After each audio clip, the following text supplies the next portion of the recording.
Edgbaston టెస్ట్లో గెలిచి England కంచుకోటను బద్దలుకొట్టిన team India ఇప్పుడు మరో కీలక పోరుకు రెడీ అవుతుంది. లార్డ్స్ వేదికగా భారత్ ఇంగ్లాండ్ మధ్య మూడో టెస్ట్ జూలై 10 నుంచి స్టార్ట్ కాబోతుంది. లార్డ్స్ టెస్ట్ కోసం గిల్ సేన ఇప్పటికే ప్రాక్టీస్ సెషన్లో బిజీగా గడుపుతోంది.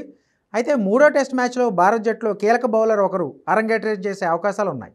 ఇతర రెండు మైదానాలతో పోలిస్తే లండన్లోని లార్డ్స్ మైదానం ఫాస్ట్ బౌలింగ్కు కాస్త ఎక్కువగా అనుకూలిస్తుంది. అదే సమయంలో ఓపికగా ఆడి మొదట కొన్ని ఓవర్లు తట్టుకుంటే పిచ్ బ్యాటింగ్ కూడా అనుకూలంగా ఉంటుంది. ఈ నేపథ్యంలో ఇతర మైదానాలు లేని ఒక ప్రత్యేకత లార్డ్స్ మైదానంలో ఉంది. ఇలాంటి పిచ్ ఉండడం వల్ల ఆటగాళ్లు ఎక్కువగా ఎల్బీడబ్ల్యూ లేదా బౌల్డ్ అయ్యే అవకాశం ఉంటుంది.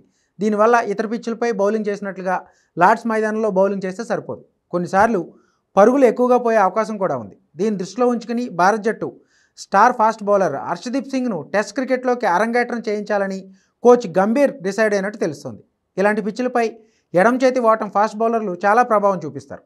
అందుకే మూడో టెస్ట్లో హర్షదీప్ సింగ్కు అవకాశం ఇవ్వాలని భారత్ జట్టు మేనేజ్మెంట్ కూడా నిర్ణయించినట్టు తెలుస్తోంది. మొదటి టెస్ట్లో 5 వికెట్లు తీసిన ప్రసిద్ధ్ కృష్ణ రెండో టెస్ట్లో కేవలం 1 వికెట్ మాత్రమే తీశాడు.